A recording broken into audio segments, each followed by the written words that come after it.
Hi everyone, welcome back to my channel. My name is Anil, and in this Vue.js 3D tutorial we will learn that how we can apply form validations.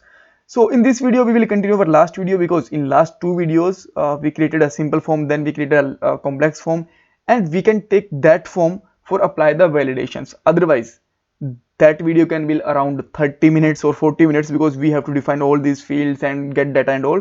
So better way is you can watch our previous video if you did not watch that, right? Link you can get from the description box.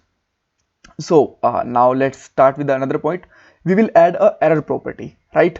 And whenever we will click on this login button, we will check all these fields with a loop, and we will check which field is invalid or empty. And after that we will show all these fields on the top of our form. We can show that these fields are invalid, and for that we again need a for loop. And we will discuss some important interview questions also. Even in last videos I actually forget to discuss interview questions, so we will discuss in this video, right? And before starting with this video, I want to share information with you. If you are looking to purchase domain name or hosting, then you can purchase it with the Domain Racer, right? They will provide you hosting just with a 59 rupees per month, and there is a lots of other benefits. Here you can see that they provide you all kind of domain name with a reasonable price, 60% off on SSD disk, and for your business you can use reseller hosting also, right? And they will provide really good speed, because they are using actually SSD disk with a light speed technology. So go for it. Now let's get back to our website. Sorry, our video actually. I already told you website. So what we need to do, we have to define a error property. So let me just define a parallelly to the form one more property, which is error, right? You can define any name to use, this is not mandatory, and we have to use colon here. After that I am applying a for loop here. So let me apply a for loop, so that we can just check that all fields are valid or not.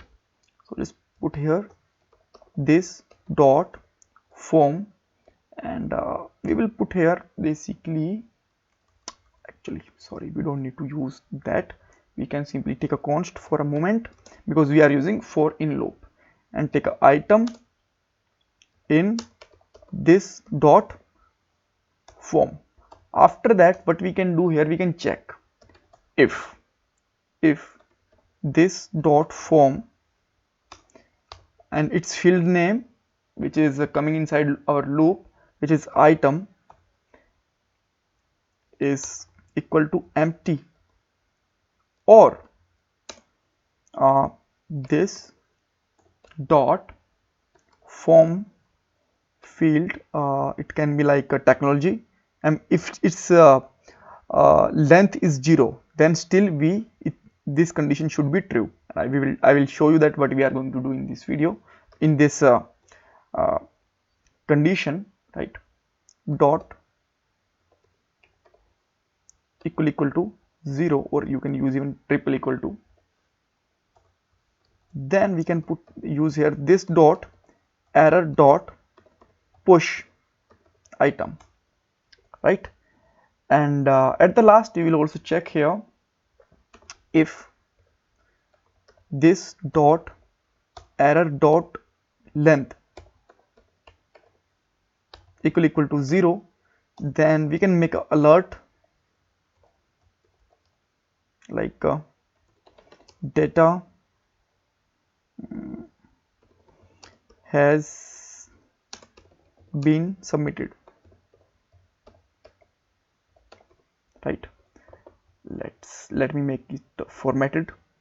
And now what we can do here, first of all let me just make a console and check here console dot warn, and let's simply put here this dot error, and I will show you, you can say that this is not an expected error first of all, then we will resolve it, right?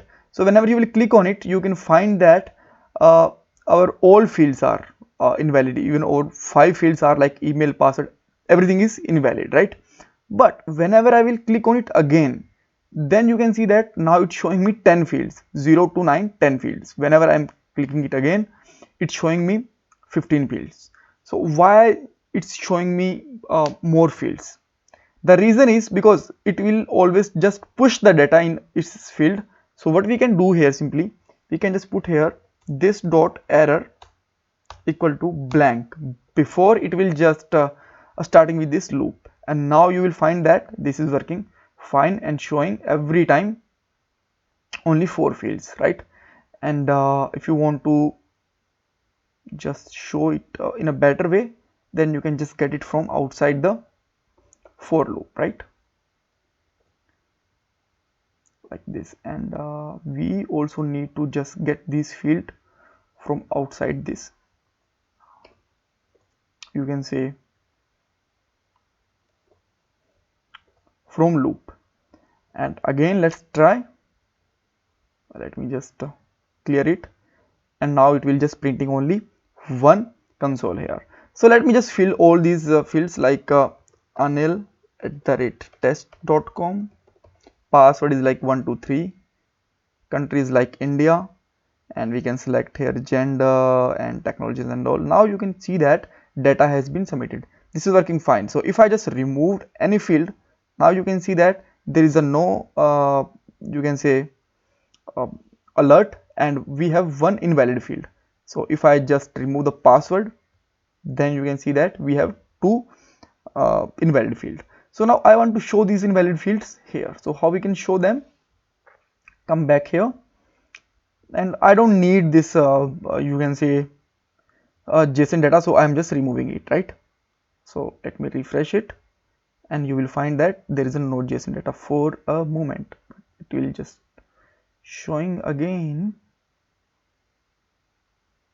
Why okay, I just forgot to save it. Now that's fine. So now let's use here UL. Let me close it, and now we can just add here li.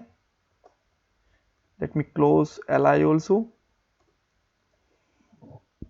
and simply we can put here v4 v-4, and let's simply put here item in error, right? And we have to put here we need to bind our key, so put here b bind key, and key can be, let's say, item, because we don't have any ID. So we can just do it for a moment. Put here item not valid, right? And whenever I am just what I just forgot to close actually this ULI.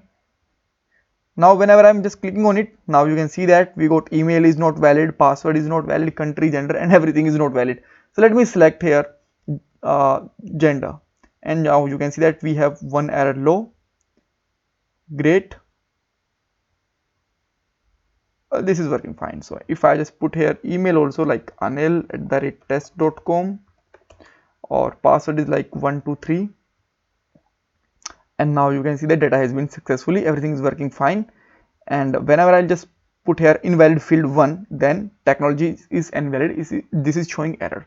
So error can be like any kind of like max length, min length, or alphanumeric, any kind of error can be here. So you can use your conditions according to you. I just show you that how you can apply the errors code, and how you can just show them in a loop and all. So if you still have any kind of confusion, you can ask me in the comment box. Thanks for watching this video. Bye bye.